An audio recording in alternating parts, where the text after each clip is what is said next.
Students, यहाँ पर हम बात करने वाले हैं इलेक्ट्रोनेगेटिविटी ऑफ बोरॉन फैमिली की। तो डियर स्टूडेंट, जब हम बात करते हैं इलेक्ट्रोनेगेटिविटी ऑफ बोरॉन फैमिली, तो जो बोरॉन फैमिली के एलिमेंट्स हैं they are more electronegative than the elements of the alkali metal, means group first वालों से ज़्यादा इलेक्ट्रोनेगेटिव होते हैं। And again alkaline earth metal से भी ये ज़्यादा इलेक्ट्रोनेगेटिव होते हैं, क्योंकि हमें मालूम है कि जब आप अलोंग द पीरियड मूव करते हो इलेक्ट्रोनेगेटिव कैरेक्टर क्या करता है, इंक्रीज करता है, जबकि इलेक्ट्रोपॉजिटिव कैरेक्टर क्या करता है, डिक्रीज। तो अगर हम अल्केलाइन और अल्कली मेटल की बात करते हैं तो वो इलेक्ट्रोपॉजिटिव होते हैं नेचर में, लेकिन अगर आप बोरॉन फैमिली की बात करें तो इनकी इलेक्ट्रोनेगेटिविटी कंपैरेटिवली उन दोनों से क्या होती है, ज्यादा। क्यों? क्योंकि इनकी इलेक्ट्रोनेगेटिविटी भी उनसे क्या होती है, ज्यादा। लेकिन अगर हम इलेक्ट्रोनेगेटिविटी की बात करते हैं बेटा, it first decreases from boron to aluminium. Boron से लेकर एल्यूमिनियम तक इलेक्ट्रोनेगेटिविटी फर्स्ट क्या करती है, decrease. Boron have 2 and aluminium has 1.5, it decreases. Then again हम बात करते हैं गैलियम, इंडियम और थैलियम की, तो इलेक्ट्रोनेगेटिविटी अगेन क्या करते हैं, increase. And this anomaly is again due to the exception in the size and again due to the ionization enthalpy exceptions. ठीक है, तो हम कहते हैं कि एटॉमिक साइज क्या करता है, इंक्रीज करता है जब आप बोरॉन से एल्यूमिनियम तक गए, और जब ऐसा करेंगे तो attraction between the nucleus and electron क्या करता है, डिक्रीज कर जाता है। It's mean that electron negativity भी क्या कर जाती है, डिक्रीज, क्योंकि हमें मालूम है इलेक्ट्रॉन नेगेटिविटी क्या है, शेयर्ड पेयर ऑफ इलेक्ट्रॉन को अपनी तरफ अट्रैक्ट करने की टेंडेंसी को हम क्या बोलते हैं, दैट इज कॉल्ड इलेक्ट्रोनेगेटिविटी। ठीक है, अगर हम गैलियम टू थैलियम की बात करते हैं, साइज इंक्रीज करता है, सिर्फ किसको छोड़ के, गैलियम को छोड़ के, क्योंकि गैलियम का साइज तो क्या होता है, smaller than that of aluminium. लेकिन क्योंकि गैलियम अगेन 3D के बाद, ये 4D के बाद, ये 4F एंड 5D के बाद आता है, बार बार अगेन हम सेम चीज बोल रहे हैं, तो D और F की शील्डिंग क्या होती है, that is very poor and hence electronegativity क्या हो जाती है बच्चे, इंक्रीज। क्यों? क्योंकि न्यूक्लियर अट्रैक्शन बढ़ जाता है, तो जितना ज्यादा न्यूक्लियर अट्रैक्शन होगा इलेक्ट्रोनेगेटिविटी उतनी ही ज्यादा होगी। तो यहाँ पर पुअर शील्डिंग के कारण न्यूक्लियर अट्रैक्शन काफी ज्यादा हो जाता है, जिसके कारण हमने पढ़ा कि इलेक्ट्रोनेगेटिविटी क्या हो जाती है, इंक्रीज हो जाती है। तो अगेन यहाँ पर जो हमें एक्सेप्शन देखने को मिली है उसका सेम रीजन है, due to the poor shielding of D and F orbital electron. ठीक है, तो आई थिंक इलेक्ट्रोनेगेटिविटी में कोई खास ऐसी चीजें बताने के लिए थी नहीं।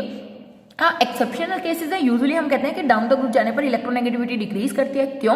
क्योंकि बोरॉन फैमिली की अगर एक्सेप्शन की बात करें हम, क्यों? क्योंकि बोरॉन फैमिली में साइज में बिल्कुल भी सेम ट्रेंड नहीं है, as well as ionization enthalpy में भी कोई रेगुलर ट्रेंड नहीं है, और उसका रीजन होता है D और F की पुअर शील्डिंग। इसीलिए इलेक्ट्रोनेगेटिविटी में भी हमें इतनी सारी एक्सेप्शन देखने को मिलती हैं। ठीक है, देन बच्चे अगर हम बात करें इलेक्ट्रोपॉजिटिव कैरेक्टर या मेटेलिक कैरेक्टर की, तो डेफिनेटली अगर हम बात करते हैं बोरॉन के बारे में, तो boron is a non metal and it is a poor conductor of electricity. Boron non metal है और पुअर कंडक्टर होता है। ठीक है, अगर हम बात करें sum of 3 ionization enthalpy, first 3 ionization enthalpy for boron is very very high. Boron की पहली 3 आयनाइजेशन एंथैल्पी का सम काफी हाई होता है। रीजन होता है कि बोरॉन का साइज जो होता है वो कैसा होता है, स्मॉल होता है। ठीक है, स्मॉल साइज होने के कारण आयनाइजेशन एंथैल्पी क्या होती है, मैक्सिमम होती है। कल हमने देखा था कि सबसे ज्यादा आयनाइजेशन एंथैल्पी होती है किसकी, बोरॉन की, है ना। लेकिन जब आप बोरॉन से एल्यूमिनियम पर गए तो हमने कहा इलेक्ट्रोनेगेटिविटी क्या हुई, डिक्रीज हुई। इसका मतलब मेटेलिक कैरेक्टर क्या हुआ, इंक्रीज हुआ। तो एल्यूमिनियम जो है that is metallic as well as it is most electropositive element of this family. क्यों? क्योंकि इसकी इलेक्ट्रोनेगेटिविटी पूरे के पूरे इसके खुद के ग्रुप में सबसे कम है, क्योंकि इसके 2 है, 1.6, 1.7, 1.8, 1.5 किसकी, एल्यूमिनियम की। तो we can say it is most electropositive and down the group जाने पर हम क्या बोल सकते हैं, मेटेलिक कैरेक्टर इंक्रीज करता है और एल्यूमिनियम खुद भी क्या है, it behave as a metal. ठीक है, जबकि नॉन बोरॉन क्या है, non metal and poor conductor of electricity. तो डाउन द ग्रुप जाते हुए मेटेलिक कैरेक्टर क्या होता है बच्चे, इंक्रीज होता है। और अगर हम बात करें electropositive character of remaining element की, अगर हम बात करते हैं, वो आप रिडक्शन जो इनका पोटेंशियल होता है या जो इलेक्ट्रोड पोटेंशियल होता है उसके बेसिस पर भी आप उसको एक्सप्लेन कर सकते हैं। तो अगर आप इलेक्ट्रोड पोटेंशियल की बात करें तो एल्यूमिनियम का जो इलेक्ट्रोड पोटेंशियल होता है बच्चे वो होता है 1.66 -1.66। देन अगर आप गैलियम की बात करते हैं वो होता है -0.56। इंडियम की बात करते हैं तो होता है 0.34 वोल्ट। और अगर आप बात करते हो थैलियम की वो होता है 2 6। तो अगर आप डाउन द ग्रुप मूव कर रहे हो तो इलेक्ट्रोपॉजिटिव कैरेक्टर यानी कि रिडक्शन पोटेंशियल क्या हो रहा है, इंक्रीज हो रहा है, as well as electropositive character क्या हो रहा है, इंक्रीज हो रहा है। ठीक है, तो इस तरीके से आप इलेक्ट्रोनेगेटिविटी के बारे में बात यहाँ पर कर सकते हैं। Now let we talk about melting and boiling point of this boron family. बच्चे अगेन हम यहाँ पर अगर बात करते हैं मेल्टिंग पॉइंट की तो अगेन थोड़ी एनोमली हमें यहाँ देखने को मिलती है, बट बॉइलिंग पॉइंट में थोड़ा सा रेगुलर ट्रेंड होता है। तो मेल्टिंग पॉइंट और बॉइलिंग पॉइंट, क्योंकि डाटा से ये चीजें समझ में आती है इसलिए मैंने ऑलरेडी डाटाज आपको लिख के दिए हैं। ठीक है, boron, aluminium, gallium, indium and thallium, अगर आप देख रहे हैं बेटा मेल्टिंग पॉइंट में बोरॉन का मेल्टिंग पॉइंट बहुत ज्यादा हाई है 2 4 5 3, जबकि इनके मेल्टिंग पॉइंट तो कंपैरेटिवली बहुत ज़्यादा कम है किससे, बोरॉन से। तो अगर हमसे कोई पूछ ले व्हाई बोरॉन है वेरी हाई मेल्टिंग पॉइंट, तो it is due to its existence in icosahedral structure, क्योंकि बोरॉन B12 की फॉर्म में एग्जिस्ट करता है, जिसमें 12 बोरॉन जो मैंने यहाँ पर आपको शो करके दिखाए हैं, दीज आर 12 बोरॉन, ये 12 बोरॉन एटम एक दूसरे से जुड़े हुए होते हैं, यानी कि बोरॉन B12 आइकोसाहेड्रल फॉर्म में एग्जिस्ट करता है, जिसमें देर आर 12 कॉर्नर्स, ये कॉर्नर्स हमने रिप्रेजेंट किए हुए हैं, and it have 20 faces. Because of it's quite different structure, B12 जो है इसका मेल्टिंग पॉइंट क्या है, this is very very high.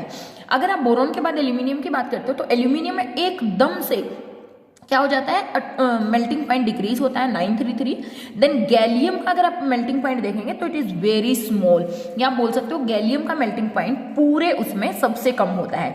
तो गैलियम का मेल्टिंग पॉइंट इतना ज्यादा कम है, उसका रीजन है क्योंकि गैलियम डाई एटॉमिक फॉर्म में यानी कि Ga2 की फॉर्म में एग्जिस्ट करता है।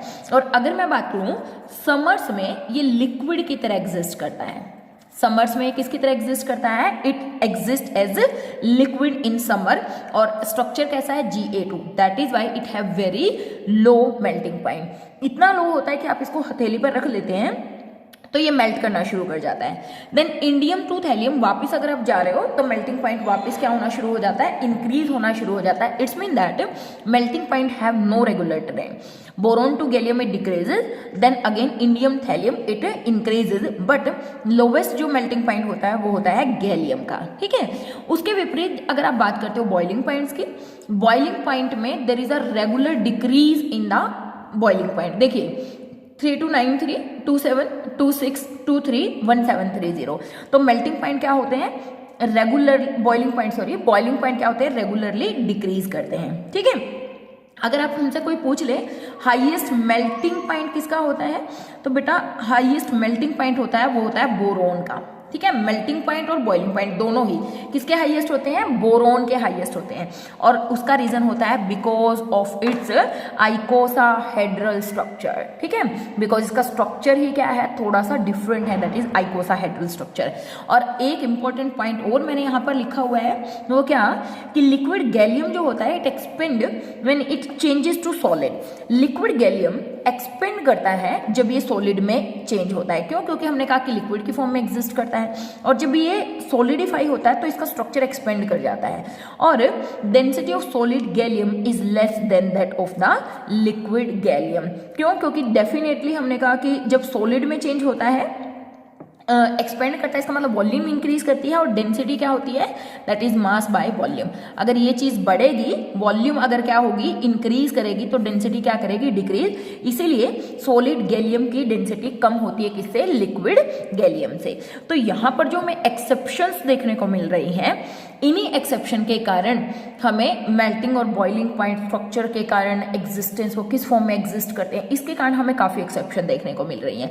तो लेकिन बेटा अगर आप गैलियम के मेल्टिंग पॉइंट के बजाय बॉइलिंग पॉइंट की बात करें तो इसका बॉइलिंग पॉइंट है 2676। It's mean that comparative to melting points boiling point is very high, and because of its this high boiling point it is used in high temperature thermometry. इसका use किया जाता है किसके अंदर, हाई टेम्परेचर थर्मोमेट्री के अंदर। It's mean that हम ये बोल सकते हैं कि हाई टेम्परेचर को मेजर करने के लिए इसका यूज किया जा सकता है। तो कोई हमसे पूछ ले कि why gallium is used in high temperature thermometry, तो हम कहेंगे because of its high boiling point it is used in high temperature thermometry या टू मेजर हाई टेम्परेचर। ठीक है, तो इस तरीके से ये काफ़ी सारी एक्सेप्शन हमें यहाँ देखने को मिली हैं। और अगर हम बात करते हैं बेटा एल्यूमिनियम की, इंडियम की, थैलियम की, इनका जो स्ट्रक्चर होता है that is closed pack structure. इनका स्ट्रक्चर कैसा होता है, they have closed pack structure. ठीक है, मेल्टिंग पॉइंट यूजुअली हमने कहा डिक्रीज करते हैं aluminium to indium and increases again for thallium. तो इस तरीके से एक्सेप्शन आपको देखने को मिल रही है। तो स्ट्रक्चर थोड़ा सा इतना सुंदर मेरे से नहीं बना है, लेकिन आप इसको बुक से चेक कर सकते हैं एंड देख सकते हैं कि किस तरीके से यहाँ पे हमें आइकोसाहेड्रल स्ट्रक्चर देखने को मिलता है। तो this is all about the some physical properties जो हमारी रह गई थी। अगर हम डेंसिटी वगैरह के बारे में बात करें, स्मॉलर एटॉमिक रेडियस होती है ना, उसके कारण आप ये बोल सकते हैं कि जो 13 ग्रुप एलिमेंट्स होते हैं they have higher density as compare to the elements of group second. Group second वालों से इनकी डेंसिटी क्या होती है, हाई होती है। और जब आप डाउन द ग्रुप मूव करते हो तो डेंसिटीज यूजुअली क्या करती हैं, इंक्रीज करती हैं। और उसका रीजन क्या है इंक्रीज करने का, क्योंकि atomic mass of the element जो होता है वो ओवरवे कर जाता है increase in effect in the increase in the atomic size. Atomic size से ज्यादा बढ़ जाता है atomic mass, that is why density जो क्या करती है डाउन द ग्रुप जाने पर बढ़ जाती हैं। तो डेंसिटी ऑफ बोरॉन और एल्यूमिनियम जो होती हैं वो काफी लोअर होती हैं than those of the other members of their group. इनकी कंपैरिजन में अगर हम करें तो density usually down the group जाते हुए क्या हो रही है, इंक्रीज हो रही हैं। तो इस तरीके से ये हमारी फिजिकल प्रॉपर्टीज हो गई है। केमिकल प्रॉपर्टी में ऑक्सीडेशन स्टेट हम ऑलरेडी डिस्कस कर चुके हैं। उसके साथ साथ हम ट्रेंड्स इन केमिकल रिएक्टिविटी की बात भी करेंगे। उसके बाद फिर हम कुछ और केमिकल प्रॉपर्टीज के बारे में पढ़ेंगे। This is all about this lecture.